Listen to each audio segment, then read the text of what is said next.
Children's Bible club के साथ में जुड़कर हिब्रू सीखने वाले सभी विश्वासियों को शलोम। परमेश्वर ने जब अपने भक्त मूसा को मिलाप वाला तंबू बनाने के लिए कहा था, तब उसे एक हिदायत दी थी कि जैसा मैं कह रहा हूं वैसा ही बनाना, यानी बिल्कुल ऐसा की ऐसा ही बनाना। और केवल उसके चारों ओर की बातें या उनके कनात या खंभों की ही बातें नहीं थी, परंतु मंदिर के भीतर की वस्तुओं की भी बातें थी। यहां तक कि याजकों के वस्त्रों की भी बात थी।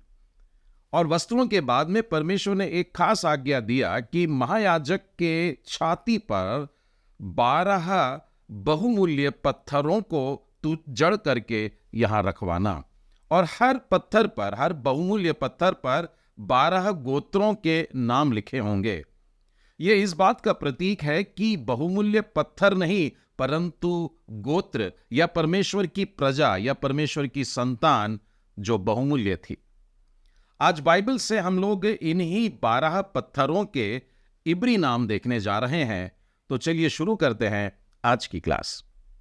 आओ हम सीखें इब्रानी भाषा। बाइबल में पाए जाने वाले बहुमूल्य पत्थर। इस तस्वीर को देख करके एक अंदाज आपको आ रहा होगा कि प्रारंभ में जो महायाजक हुआ करते थे वे अपनी छाती पर एक खास पटिया रखते थे जिन पर यह 12 पत्थर होते थे, और ये 12 पत्थर 12 गोत्रों के नाम से होते थे। और ये 12 पत्थरों का वर्णन हमें पवित्र शास्त्र बाइबल में निर्गमन की पुस्तक उसके 28वें अध्याय 15 से 20 में मिलते हैं। मैं तेजी के साथ इसे पढ़ता हूँ। फिर न्याय की चपरास को भी कढ़ाई के काम का बनवाना, एपोद की नाई सोने और नीले, बैंजनी और लाल रंग के और बटी हुई सूक्ष्म सनी के कपड़े की उसे बनवाना। वह चौकोर और दोहरी हो और उसकी लंबाई और चौड़ाई एक एक बित्ते की हो,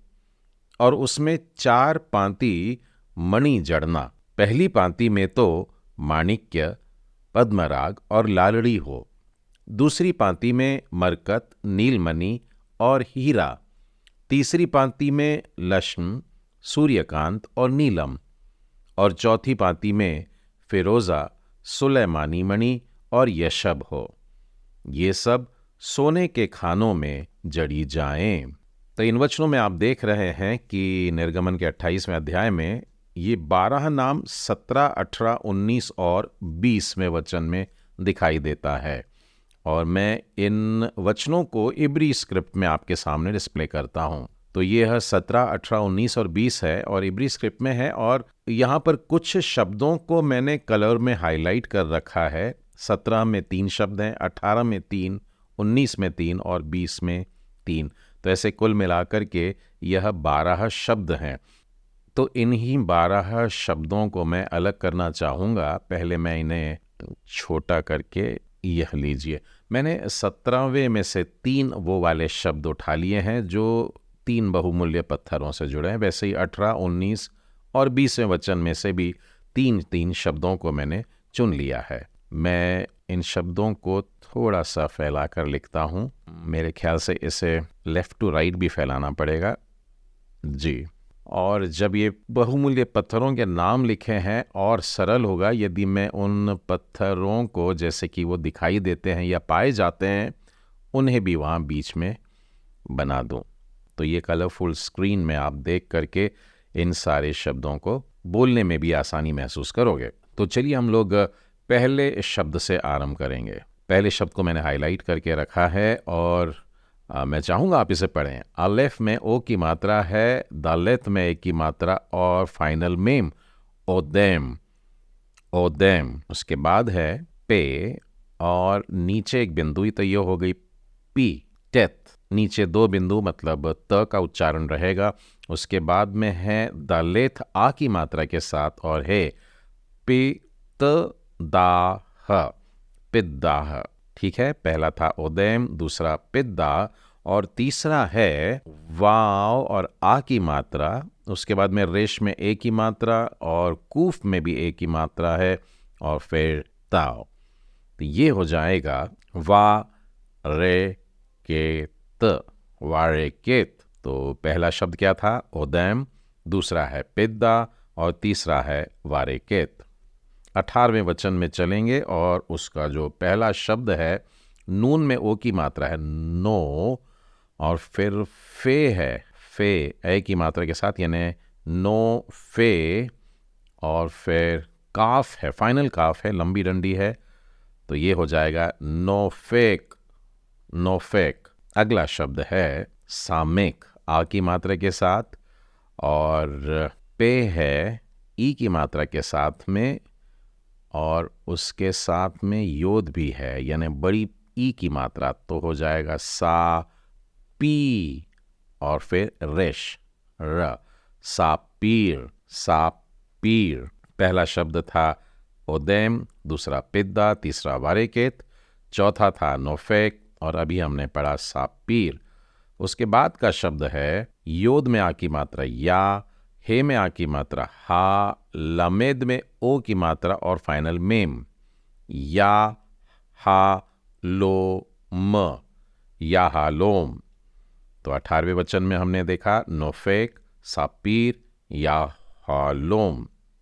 19वें वचन की तरफ चलेंगे, ये थोड़ा आसान है, आप पढ़िए इसे। लामेद में एक ही मात्रा है ले, शिन में भी एक ही मात्रा है शे, और फिर फाइनल मेम ले शेम, ले शेम। अगला शब्द है शिन, शे, और उसके बाद में वेथ है और ओ की मात्रा के साथ शेवो, शेवो। 19वें वचन के तीसरे शब्द की ओर चलते हैं। आलेफ में आ की मात्रा आ, उसके बाद में है खेत, नीचे दो बिंदु है, ख बोलेंगे, और लामेद में आ की मात्रा ला, मेम में आ की मात्रा मा, और हे आखालामा, आखालामा। तो 19वें वचन में हमने पहले देखा लेशिम, उसके बाद में शेबो, उसके बाद में याखालामा। 20वें वचन में चलेंगे और यहाँ है, ये एक स्थान का भी नाम दिख रहा है, इसे पढ़ेंगे। ताओ में बिंदु के साथ में आ की मात्रा डली है ता, रेश है, नीचे दो बिंदु मतलब र, और उसके बाद में शिन है, एक बिंदु है, और योद है, यानी बड़ी ई की मात्रा शी, और अंतिम शब्द भी है शिन, तो श, ता र शी श, तारशीश। दूसरा शब्द है शिन है और बिंदु ऊपर डला है एक और, मतलब ये हो जाएगा शो। हा में आ की मात्रा, हे में आ की मात्रा लगी है, उच्चारण आएगा हा, और फिर फाइनल मेम, तो ये शब्द हो जाएगा शोहाम, शोहाम। पहला शब्द था तारशीश, दूसरा है शोहाम, और तीसरे शब्द की तरफ आगे बढ़ेंगे हम लोग, और ये है योद में आ की मात्रा या, शिन में नीचे दो बिंदु हैं, तो उच्चारण सिर्फ श का रहेगा, उसके बाद में फे है, फे, और उसके बाद में हे, याशफे, याशफे। तो 20वां वचन जो 3 शब्दों को बताता है वो है तारशीश, शोहाम और याशफे। चलिए फिर से एक बार बड़ी तेजी से इसे पढ़ेंगे हम लोग। 17वें वचन के 3 शब्दों को देखेंगे।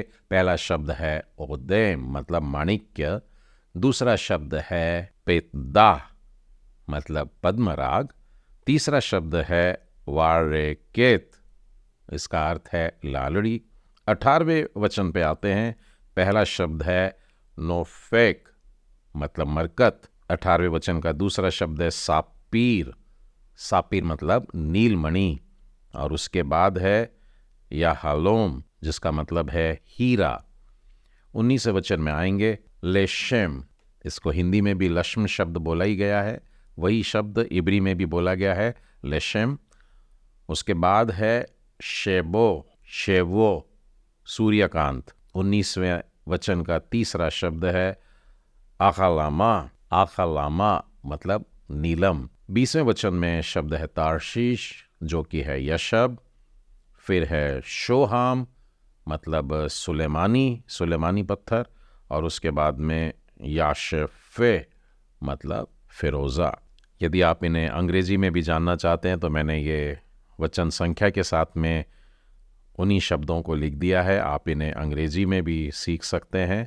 सार्दीस, topaz, emerald, turquoise, sapphire, diamond, jacinth, agate, amethyst, beryl, onyx and jasper. इन्हीं शब्दों को मैंने हिंदी में भी डाल रखे हैं, आप इसे देख सकते हैं।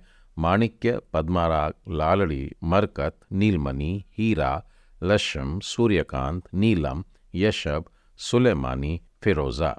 परमेश्वर का वचन हम सबको उसकी संतान कहता है। जितनों ने उस पर विश्वास किया, उसने उन्हें परमेश्वर की संतान होने का अधिकार दिया है। परमेश्वर ने हमारी तस्वीर को अपने हथेली पर गोद करके रखा है। उसने अपने छाती पर हमारे बहुमूल्य नाम को पकड़ करके रखा है। वो हमें सदैव स्मरण करना चाहता है।